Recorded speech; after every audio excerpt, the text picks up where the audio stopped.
ఏమండి?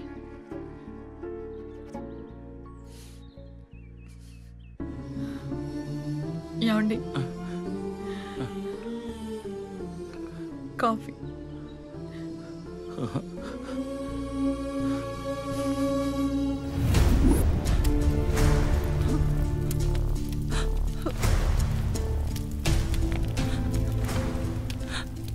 పోలీసుల ప్రాథమిక విచారణ నివేదికని అనుసరించి బాధితుల వాంగ్మూలాన్ని సేకరించి పరిశీలించిన మీదట సదరు నిందితుడు గుణ గద్దలకుంట రాధా హత్య కేసులో భాగస్వాముడై ఉన్నాడని ప్రాథమికంగా భావిస్తూ రిమాండ్కు తరలించడమైనది.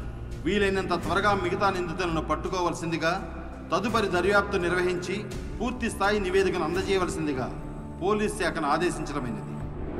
వెళ్ళిపోండమ్మా, వెళ్ళిపోండి. రండమ్మా, ముందుకు రండి. వెళ్ళండమ్మా, వెళ్ళండి. ఎంతమంది? ముగ్గురం సార్. ముగ్గురేంటి, ఏమైనా పెళ్ళికి వచ్చారా? Please sir. చెప్తే అర్థం కాదా? ఇద్దరు వెళ్ళండి. అంకుల్ మీరు వెళ్ళండి. అన్నాడు అన్నాడు. ముద్దయిపోయారేంటి? గుణ.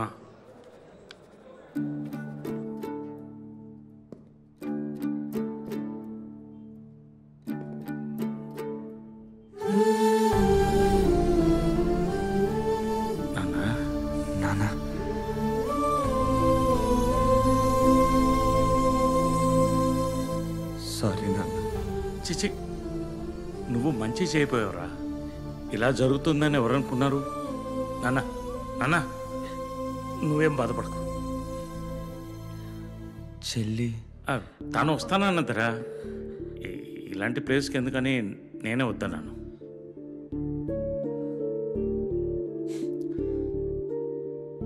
సరే నాన్న, మీరు కూడా రాకండి. ఇలాంటి ప్లేస్కి మీరు రాకూడదు, రావద్దు. ప్లీజ్ నాన్న. గుడా అస్సలు రావద్దు.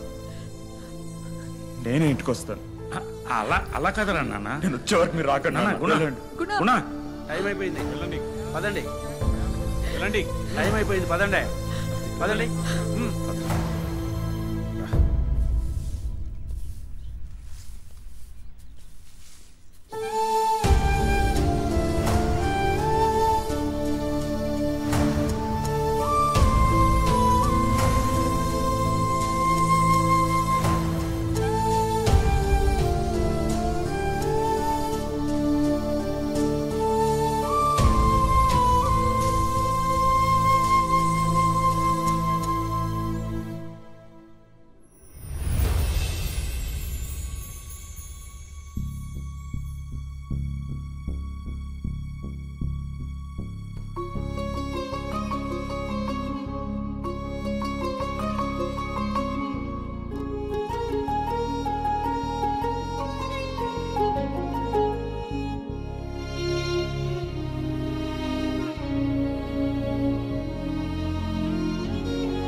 మళ్ళీ కలుస్తా.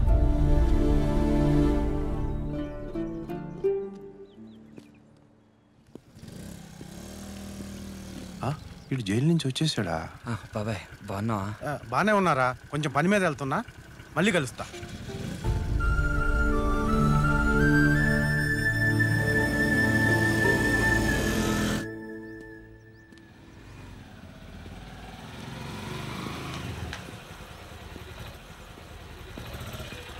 రేమా, నీ కోసం జైలు గడికి వెళ్తే వెళ్ళిపోవని చెప్పారా. దబండుకు పోదాం.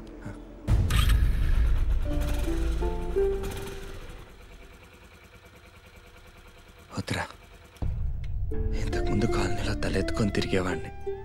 ఇప్పుడు తల దించుకొని వెళ్ళాల్సిన పరిస్థితి. నా పక్కనుంటే నీకు అదే అవుతుందిరా. అరే నేను నీ ఫ్రెండ్ అనరా, ఎక్కు. రే, ఫ్రెండ్ కాబట్టే చెప్తున్నాను. ఆ రోజు నువ్వు అన్నావే మనకెందుకు లేరా అని, నేనే వినలేదు. ఇలాంటి టైంలో నా పక్కన ఉండాలనుకోవడం ఫ్రెండ్గా నువ్వు కరెక్టేరా. కానీ నిన్ను పక్కన తిప్పుకోవడం నేను కరెక్ట్ కాదు. అరే ఏం కాదురా. పరిస్థితులన్నీ సెట్ అయి ప్రశాంతంగా ఉన్నప్పుడు నేనే పిలుస్తారా.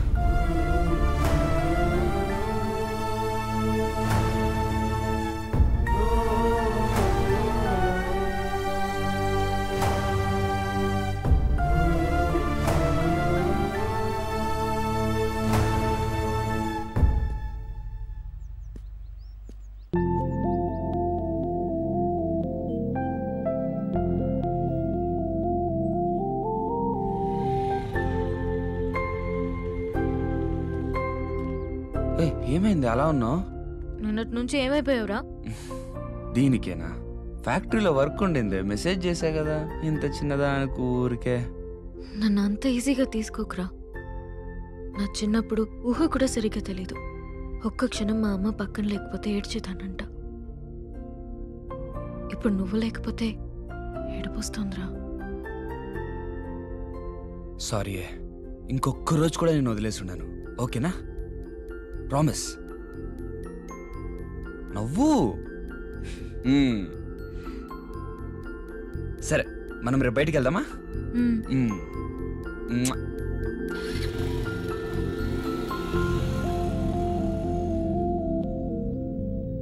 ఇంకెప్పుడు నిన్ను వదిలేసి ఉన్నాను.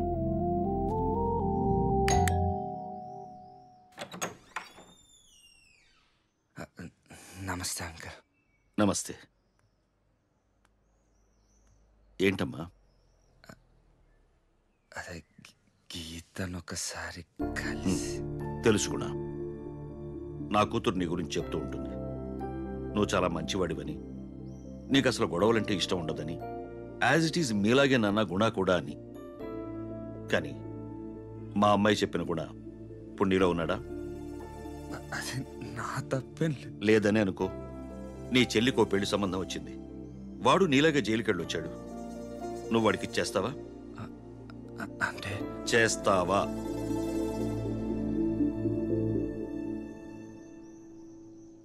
ఇదే విషయాన్ని నా కూతురికి నేను అర్థమయ్యేలా చెప్పా. కరెక్ట్ కాదమ్మా అని.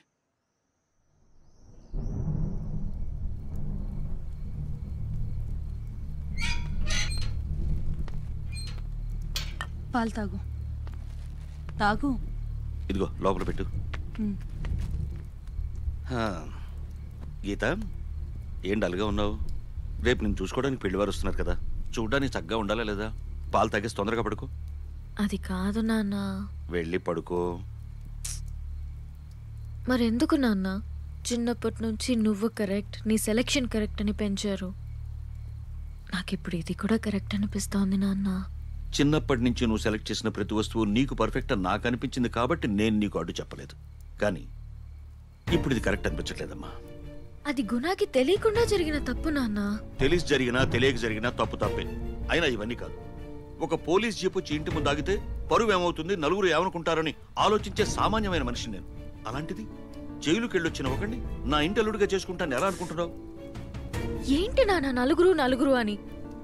అసలు పరువు అనేది మనం తెలియకుండా మోస్తున్న బరువు నాన్న. శభాష్, శభాష్ అమ్మా, చాలా కరెక్ట్ గా చెప్పావు. చిన్నప్పటి నుంచి మేము మీకు ఏది మంచి ఏది చెడు అని పాఠాలు చెప్తాం. కానీ మీరు పెద్దయ్యాక చంప చెళ్ళు మనేలా మా గుణపాఠాలు చెప్తారు. మీరు చెప్పిన దానికల్లా మేము సరే అంటే మేము చాలా మంచివాళ్ళం, కాదు అంటే రాక్షసులా కనిపిస్తామా? అలా కాదు నాన్న, ప్లీజ్. ఏంటమ్మా కాదు? ఏ పిల్లల బాధలు పిల్లలవి కాదమ్మా, వాళ్ళని కన్న తల్లిదండ్రులవి. మీరు గోరంత బాధపడితే మేము కొండంత బాధపడతాం. సరేనమ్మా, ఇక నీ ఇష్టం. నేను ఇంత చెప్పిన తర్వాత కూడా నీకు గుణానే కావాలి అనుకుంటే నువ్వు ఇప్పుడే వెళ్ళొచ్చు. నేను చెప్పిన వాడిని చేసుకున్నా, ఆ గుణాన్ని చేసుకున్నా నీ పెళ్లిలో నేను ఉంటాను. ఎందుకంటే ఎంతైనా నేను మీ నాన్నని కదమ్మా. కాకపోతే ఆ గుణాతో నీ పెళ్లి తరువాత ఆ 7 అడుగులో నడవబోయేది అగ్నిహోత్రం చుట్టూ కాదమ్మా, నా కాష్టం చుట్టూ.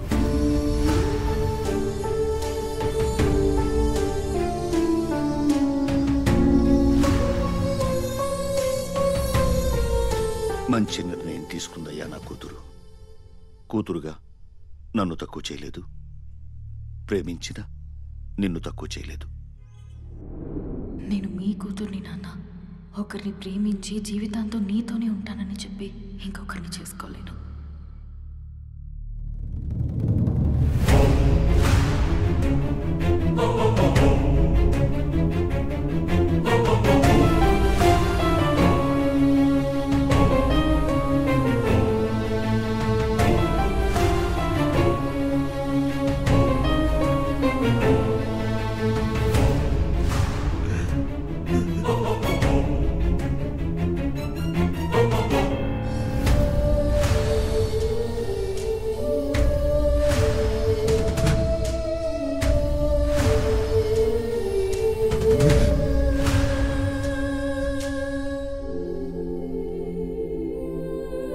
Sorry, Guna. I love you.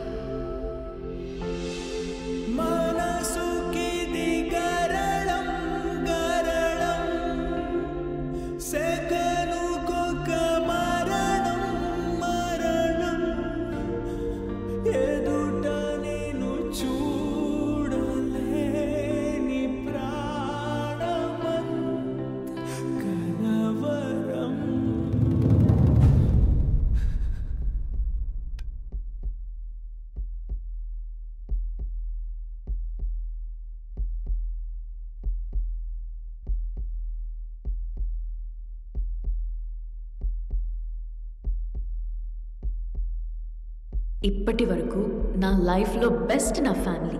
ఇక నుంచి నువ్వు.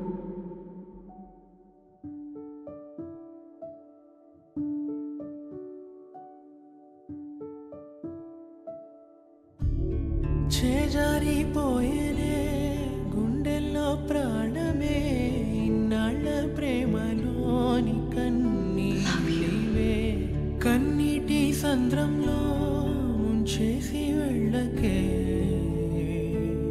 మనసే అలిసే బాధే, కలల కథలు ఎంతైనా మాయే కదా, మనసు కోరుకున్న బంధాలన్నీ కడలి అలను బంధిస్తే నేరం కదే, ఉప్పొంగేనే గతం చేరి సగమై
తప్పు నాది కదన్నా, మధ్యలో నా ఫ్యామిలీ చేసిందన్నా.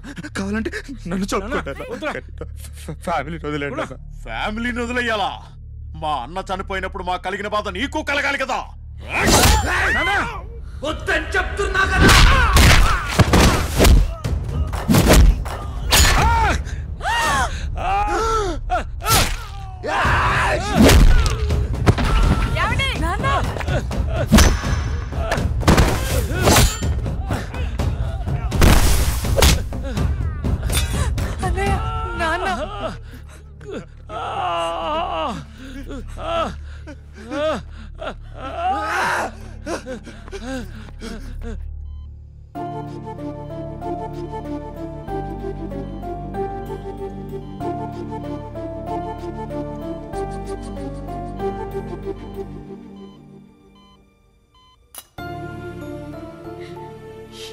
ఏంట్రా ఇది? నా కొడుకు బంగారు. నేను కష్టపడకూడదని నా కొడుకు కష్టపడుతున్నాడని అందరికి గర్వంగా చెప్పుకునేవారే. కష్టపెట్టాడు అన్నందుకు ఇంత కష్టం తెచ్చిపెట్టావేంట్రా?